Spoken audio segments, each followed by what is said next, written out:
বাংলাদেশ থেকে কুয়েত আইছি, কুয়েত থেকে সৌদি আরব আইছি, সৌদি আরব থেকে দুবাই আইছি, দুবাই থেকে মিশর, মিশর থেকে লিবিয়া থেকে আলহামদুলিল্লাহ গ্রিসায় পৌঁছেছি। আচ্ছা, আমি দুবাই এয়ারপোর্টে আটক হয়ে গেছি, কিন্তু 18 বছর হয় নাই। আমার টোটাল 15 লাখ টাকা খরচ হয়েছে। স্বপ্ন আমাদের ইতালি হই। লিবিয়া থেকে গ্রিসে আসছে, একবার বয়স কম, 18 বছর বয়সী। আপনার নাম কি? আমার নাম মোহাম্মদ রামিন মিয়া। আজ কোন দেশে বাড়ি? আমাদের বাড়ি ভৈরব, কিশোরগঞ্জ ভৈরব। কিশোরগঞ্জ। কোন দেশ থেকে আসছিলেন একটু বলেন। বাংলাদেশ থেকে আইছি, বাংলাদেশ থেকে কুয়েত আইছি, কুয়েত থেকে সৌদি আরব আইছি, সৌদি আরব থেকে দুবাই আইছি, দুবাই থেকে মিশর, মিশর থেকে লিবিয়া থেকে আলহামদুলিল্লাহ গ্রিসায় পৌঁছেছি। আচ্ছা, কয়দিনে আসছেন বাংলাদেশ থেকে গ্রিস বাংলাদেশ পর্যন্ত? থেকে আসছি 10 দিন সময় নিচ্ছে। বাংলাদেশ থেকে লিবিয়া কয়দিন? 10 দিন। 10 দিনে ইউরোপ? 10 দিনে বলতে 10 দিন এলো, বাংলাদেশ থেকে লিবিয়া আইছি 10 দিন। আচ্ছা তারপরে লিবিয়া ছিলাম 2 মাস। আচ্ছা 2 মাস 10 দিন সময় লাগছে। আচ্ছা। এই তাহলে 2 আলহামদুলিল্লাহ মাস 10 দিন। গ্রিস এখন হচ্ছে আপনার কি বলে টোটাল কত টাকা খরচটা গেল? আমার টোটাল 15 লাখ টাকা খরচ হয়েছে। কেউ 15 লাখ, কেউ 10 লাখ, কেউ জি, 12 লাখ, জি। কেউ 20 লাখ, জি। কেউ 18 লাখ। তো আপনি যে গ্রিসে আমার আসার পরে মেসেজ দিচ্ছেন, মানে একটু বলেন কি কারণে? ভাই গ্রিসে আসছি, কাগজপত্র অনেক ইয়া, তো মেসেজ দিছি ভাই হেল্প করার জন্য মেসেজ দিছি। কাগজপত্র নাই, আমরা নতুন, তাও কিছু বুঝে টুঝি না, তাও কাজ কাম 2 মাস হয়ে গেছে গ্রিসায় পৌঁছেছি, কিন্তু কাগজপত্র অন্য কিছু করতাম পারতাছি না।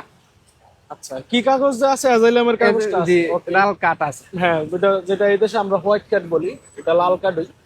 সো আপনার হচ্ছে বয়স কত যে আপনার ভাই? 18 বছর। 18 বছর। তো আপনি আন্ডার 18 কেস মারেন না কেন? মারি নাই। পাসপোর্টের বয়স কত?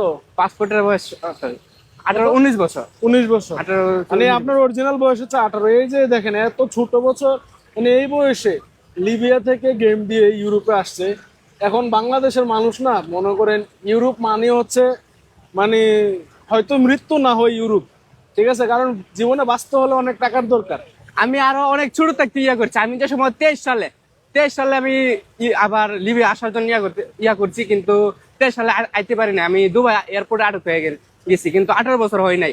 17 বছর 3 মাস না 4 মাস ছিল, এ সময় আমি দুবাই এয়ারপোর্টে আটক হয়ে যাই। তাই? তারপর আমি এ সময় ক্লাস 8-এ পড়ি।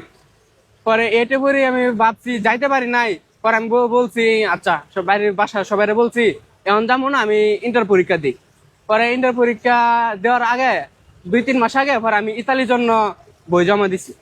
পরে সবকিছু হয়, কিন্তু কাগজপত্র 2 নাম্বার, যাইতে পারি নাই। পরে আবার দিছি সার্বিয়ার জন্য, সার্বিয়ার জন্য আবার 2 নাম্বার। পরে লিখস লইছি, আবার লিখছি লইছি নদী পড়তে। মানে যারা হচ্ছে ভিসা দিয়ে আসতে পারে না তারা সাগর পাড়ে দিয়ে আইসা বলে নাকি? পরে ইনশাল্লাহ আইছি। আচ্ছা, তো এখন বলেন আপনাকে আমি কি হেল্প করতে পারি, কি কি কাগজপত্র করতে পারি বলেন। অনেক হেল্প বলতে হইছে দেশে থাকতে পারি যদি ভালো কাগজপত্র। আমি আপনাকে কি একটা পরামর্শ দিব? জি আপনি ইনশাল্লাহ। সামনে চলে যান, ইতালিতে আন্ডার 18 কেস মারেন, আপনি 100% কেস পাবেন। 17 বছরের কেস মারবেন, 1 বছর ক্যাম্পে থাকবেন, 1 বছর পরে ক্যাম্প থেকে ইতালিতে পাসপোর্টটা বানাবেন, বানানোর পরে ক্যাম্প থেকে 1 বছর পরে বাইরে হয়ে যাবেন। এই দেশে আন্ডার 18 কেস এত একটা মানে মানে তাদের কাছে বেশি একটা কিছু গ্রাহ্য করে না তারা। সো আমি বলবো আপনাকে যে আপনি ইতালিতে চলে যান, সবচেয়ে ভালো হবে ফ্রান্সে চলে যান। ইনশাল্লাহ ইনশাল্লাহ। ঠিক তাহলে আছে? এই দেশে ভাই কিছু করেন না, যেহেতু বয়স কম, কথা বুঝেন, বয়স কম যেহেতু। এই দেশে কিন্তু নর্মালিতে যারা আসে সবাই কিন্তু 23-24 বছর বয়সী আসে। আপনার বয়স যদি অরিজিনালি 18, আপনি চোখ বন্ধ করে ইতালিতে চলে যান। এটা হচ্ছে আমাদের ইনশাল্লাহ পরামর্শ। ইতালিতে আমাদের কাগজের মেয়াদ দিছিল 8 মাসের। ইনশাল্লাহ 8 মাস এই জায়গায় থাকবো। না, না, তারপরে কিছু থাকেন না, যদি টাকা পয়সা সমস্যা না থাকে এখনই চলে যান। জি জি ইনশাল্লাহ। হ্যাঁ, এখন তো শুরু হয় নাই যাওয়া। যেভাবেই হোক আপনি ইতালিতে চলে যান, এটা আপনার জন্য ভালো হবে। আমি পরামর্শ দিচ্ছি, আপনি এদেশে থাকতে পারবেন। আমি আপনাকে কাগজ এবং কাজের 2টা জিনিসের ক্ষেত্রে সর্বোচ্চ হেল্প করতে পারবো। আই এম নট শিওর কতটুকু পারবো, কিন্তু পারবো। কাজ দিতে পারবো, যে কোনো কাজ হোক দিতে পারবো, একটা ছোটখাটো কাজ হোক দিতে পারবো। কিন্তু আমি আপনার জন্য ব্যক্তিগতভাবে পরামর্শটা হচ্ছে ইতালিতে চলে যান বা ফ্রান্সে চলে যান, কারণ এই দেশে আপনার জি জন্য না। স্বপ্ন আমাদের ইতালি হই। তেলেগে আমি ছোটবেলা থাকতে হয় আমি ইতালিয়া করছি, আচ্ছা, কিন্তু হয় নাই। এই দেশটা আইছি। আপনার জন্য না, জি ঠিক আছে? এই দেশটা আপনার জন্য না, আপনি ইতালিতে চলে যান। আমি আপনাকে সৎ পরামর্শ দিচ্ছি।